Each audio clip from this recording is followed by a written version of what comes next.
Gainesville, The Villages, 1370 AM, 96.3 FM, The Source.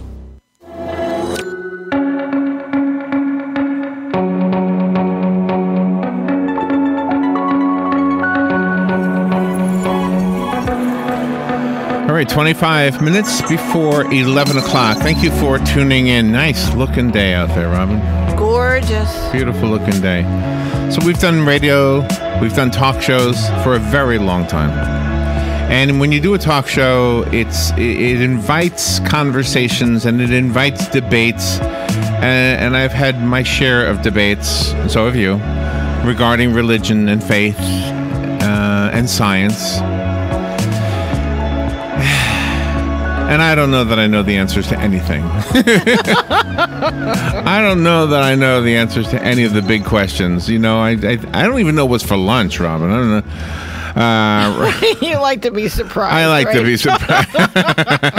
Maybe that's my approach to life. Is there a God? I don't know. Surprise me. Rudolf Brun is on the phone. He designed and co-taught the course titled Religion and Science, and he presented at national and international conventions on Christianity, art, and evolution. He published in interdisciplinary journals such as Communio, I don't know what that is, Zygon. He's going to explain. He has been a professor of biology at the University of Geneva, Indiana State University, and Texas Christian University. And where is he calling it from? Switzerland. From Switzerland. Science, Art, and Christianity is his book. If you're looking at the podcast, that's the cover right there. Contribution to a Theology of Nature for Our Time. Dr. Rudolf Brun, good morning, sir. How are you? Good morning, everybody. Well, I'm very well. Thank you for asking. How about you? I'm okay. How's the weather in Switzerland? Oh, well, it was pretty hot. We occasionally try to escape from the heat in Texas because that's where we live, and go to Switzerland. And you don't know how hot it was. It was pretty close to the temperatures in Texas, but there is no air conditioning. Wow. Wow. Oh, my gosh. And why? Why is it so hot? Well, I don't really know that answer, you know. I'm an ignoramus, and I'm joining the club you might be in also, Larry, namely not knowing the answers to lots of things. Yeah, me neither. I don't even know what's for lunch. You're past lunch already. You're getting close to dinner time, aren't you? Well, it is actually a little bit. It's about 4:30, 4:40, something of that sort at our place. And that is PM. So let's talk about some of the big questions. Well, first of all, let me ask you this: does the book attempt to answer the big questions? Well, I'm not quite sure whether I can answer big questions.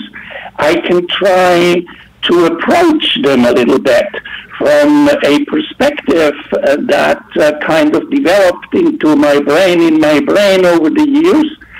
And that brain was exposed to quite a few things, primarily to biology. But while I grew up as a biologist in Basel, Switzerland, I also got to know very well a theologian by the name of Hans von Balthasar. He's quite well known in Europe, maybe a little bit less in the United States. But basically, I was influenced, I think, very heavily by this particular person, and the precise influence was that he was thinking along the Gestalt phenomenon. That is, the Gestalt phenomenon, in simple words, is the phenomenon that the whole, namely the WHOL, is more than its parts. And more than its parts, not only quantitatively, but also qualitatively. You see, this was also the main topic in Adolf Pottmann, my biology professor's work. And so this is why the Gestalt phenomenon is the phenomenon that united in my brain a little bit science and Christian theology. Are we as humans able to perceive everything? Oh, I'm not sure about that. Perceiving everything is a little bit lots demanding. Right, yeah. But what's surprising is that our brain is capable of discovering the outside world pretty good. Yeah. I mean, our brain makes models of the outside world, and most of these models that are important for everyday life are pretty accurate. Okay? And the most... Yeah, go ahead. Well, I was just going to say that the reason I asked the question is because I'm not a great Bible scholar, so I'm going to mess this up, but there's a thing in Christianity, I think, or maybe in Judaism or somewhere, where it says the peace which surpasseth, what is it, surpasseth or whatever, all understanding. So there's something in the Bible that suggests that we don't have the capacity to understand everything. It goes beyond us. Well, I think you're talking perhaps about trying to get closer to God. That is, trying to get closer to the understanding of God. And there, I really think one has to be very careful by trying to say, well, I do understand, because when you know or when you think you understand God, then you can be certain that you do not understand God. Yeah, absolutely, yeah. Sometimes our heart takes over from our mind, and our mind takes over from our heart. How can we make sure that they're in harmony with each other? Oh, wow. Well, you see, as I see it, that the heart is really the center of our being. I mean, of course, it's not the physiological heart, but it's not the brain either, I don't think. It goes deeper than that. Our center, the center of a human being, the very center of a human is somewhere else than in that human himself or herself. Let me explain. You see, Saint Augustine said it really very beautifully. He said that you, O God, are deeper in me than I am myself. All right? And what I think it's possible to discover is that this can be seen in a modern, even in a science worldview context. Right? So our heart is really that which is related to transcendence. That is, it is related to that which is beyond ourselves. And so, if we go into ourselves, meditating and trying closer to God, but what we are finding out is that we do really have a root that is going to creation, and because creation is created by God, we do have a way back to God through creation. Do you know, in looking at all of God's creation, the plants, the animals, and us, it seems like we, human beings, are the only ones that also are creative. And your book deals with art also. So is there a scientific explanation as to why or what the need is for us to be creative, whether it's in the arts or in any other way? Well, you see, nature is creative. Okay? Nature is creative by being capable of unifying what it has created already into something new. That might be a little bit difficult to understand, but nature is capable of synthesis. Nature is capable of unifying things into novelty. Right? I mean, the elementary particles of atoms Nature is capable of unifying these particles into atoms. Right. And atoms are capable of being unified into molecules, molecules into life, and life into mind, this sort of thing. So nature is capable of being creative. And since we are part of nature, we can be creative also. Right. And having the ability to be creative in that regard sounds like intelligent design to me. How could that happen accidentally? Well, the design question is, of course, an important one. I really think that it is. What we also have to take into consideration, however, is if we look at the world the scientific way, then what we see is that the world obeys the laws of statistics, right? I mean, statistics, probability is one of the mathematical frameworks that is at the root of creation. Now, design, if design means that the world is oriented towards a specific goal, then that might be true, but it is oriented toward a specific goal, not excluding probability, not excluding statistics. Well, one of the laws of science, correct me if I'm wrong, you're the expert, one of the laws of science is that water, for example, travels the path of least resistance, and pretty much everything travels the path of least resistance, correct? Well, as long as there is no energy around to kind of get the opposite way. See, when you have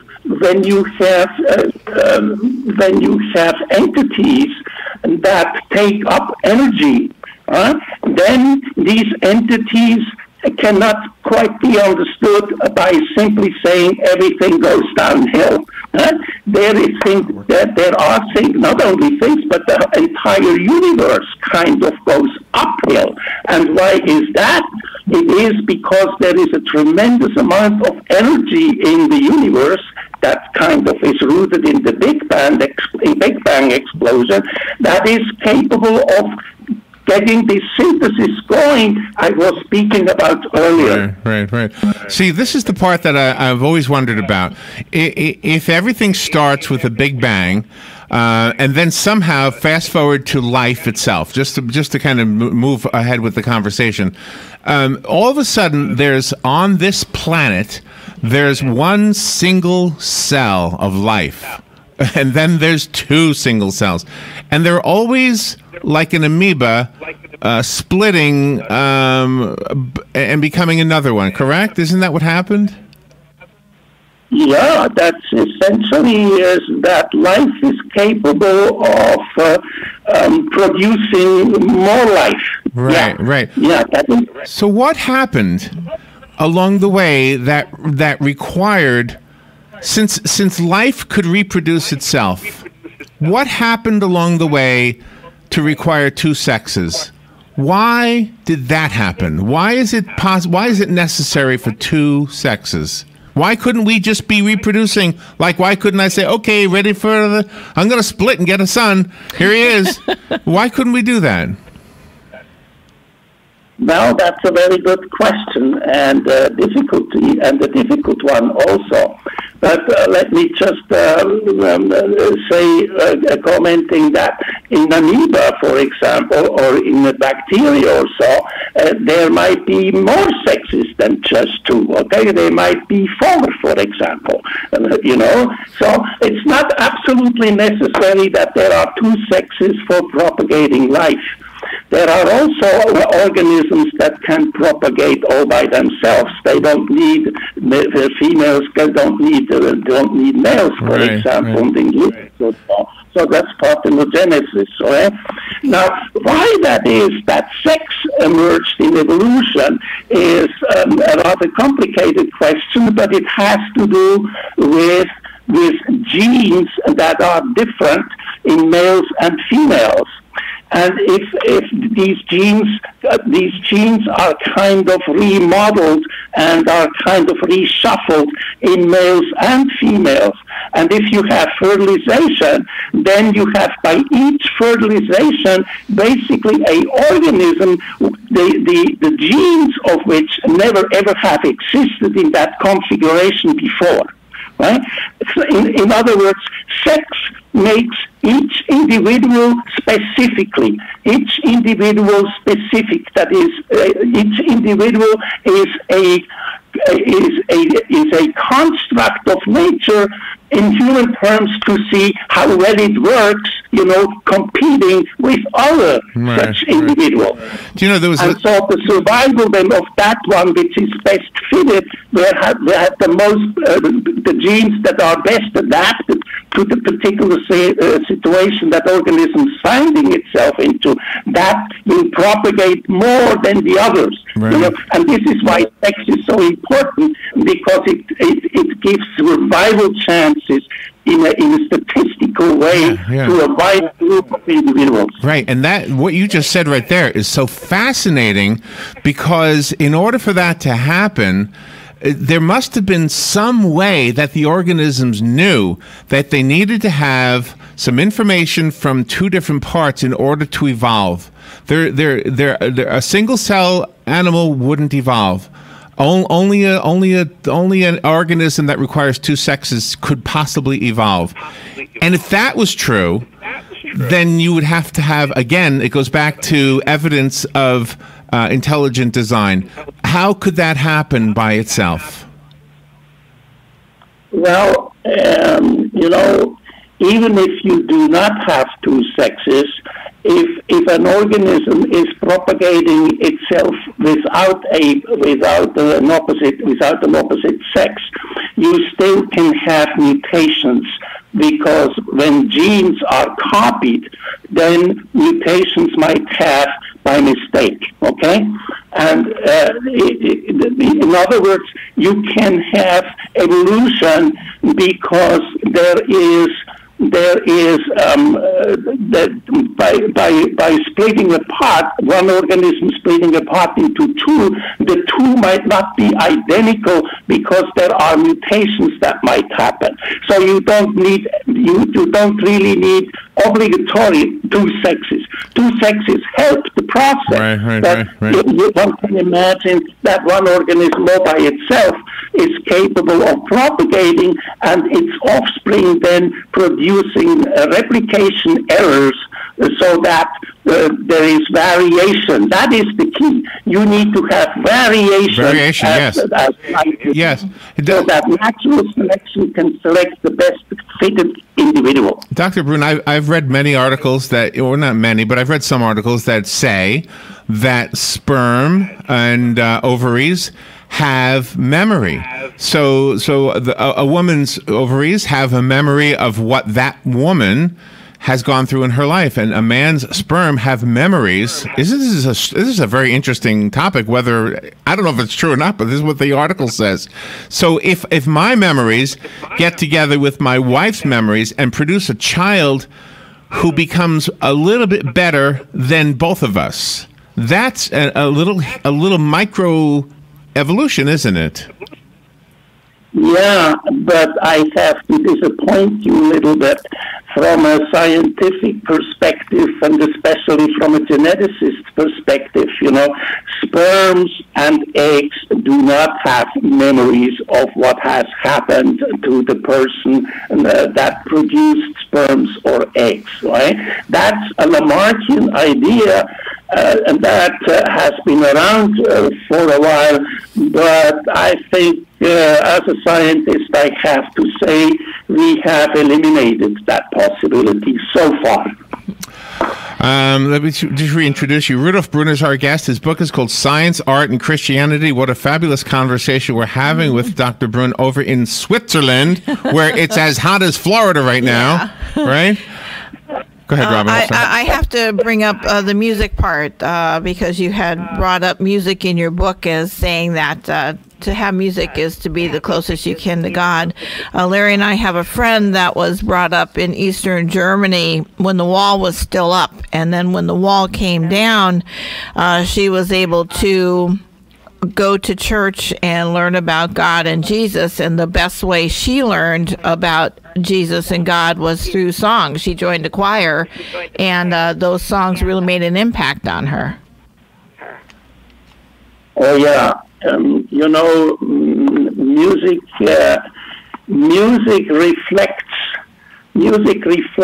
the way the universe is built. And the universe is built from the Word of God that created it. And so music reflects the construction of the universe, and I can elaborate on what I mean by that. You see, music emerges from putting notes into melodies and melodies into songs or symphonies or whatnot.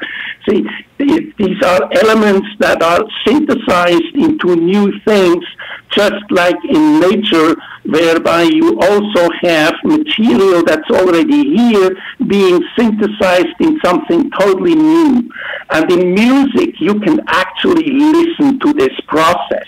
You can sing, you know, yourself alone, or you can sing into a choir, in a choir, or you can sing in polyphony, and there you really do experience the architecture by which the world is built, namely that unifying diversity brings forth beauty, and beauty makes the soul resonate, because deep in ourselves we have that Word of God that created creation also.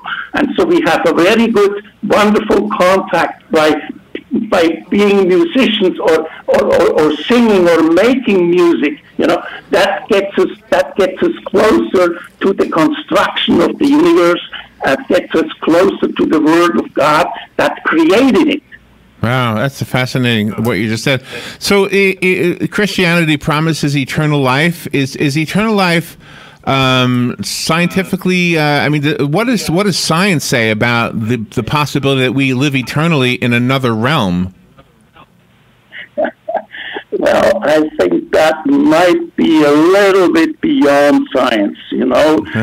Science produces hypotheses, and then science needs to test those hypotheses. So far, I cannot think of a test for whether or not eternity exists. Right. It really doesn't mean that it doesn't exist. Yeah, that's fun. That's great. Well, you are a brilliant man. Thank you so much for being on our show today. I loved this conversation. The book is available on Amazon. Do you have a different website you want to recommend? Now I can have it in Apple Books. It's available there. It's available on my webpage, which is churchandscience.squarespace.com. And it's also available at the Google Books. And, well, that's where you can buy this thing if you wanted to. I really would appreciate it, because I put a lot of time into that, and I do not even want to talk about the money I did put into that. Well, it's an honor to have you on our show, Doctor. Thank you for being on the show. Again, the book is called Science, Art, and Christianity, and it is written by Rudolf Brun. Rudolf, thank you so much for taking time to be with us today, and stay cool over there in hot Switzerland. Robin, Larry, thank you very much for having me. It was a wonderful time for all of us. We had a great time. Oh my gosh, it was great. I wish you could have been in the studio. Thank you, sir. All right, we'll be right back.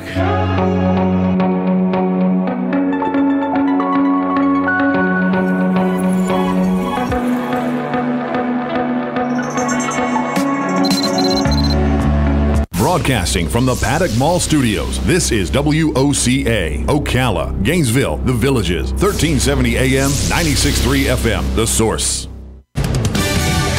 Fox News. I'm Lillian Wu. A journalist presumed murdered. The first thing the president has said he wants to hear about from his Secretary of State.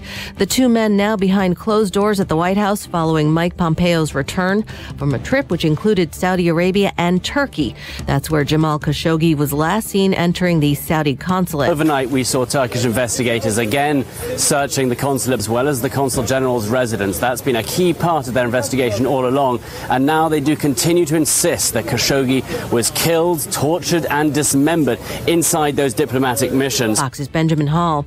And a woman's act of kindness going viral. An employee at a Publix in Florida getting an unusual request. I want to pay for a first birthday cake, but I want to do it anonymously. Nick DiClemente, who shared the story on Facebook, eventually learning it was to honor her stillborn grandson. This is Fox News.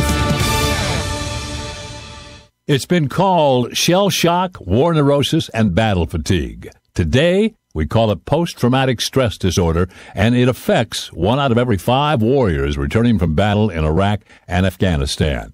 The Wounded Warrior Project offers comfort and support for warriors with PTSD and all other scars of war, whether those scars are visible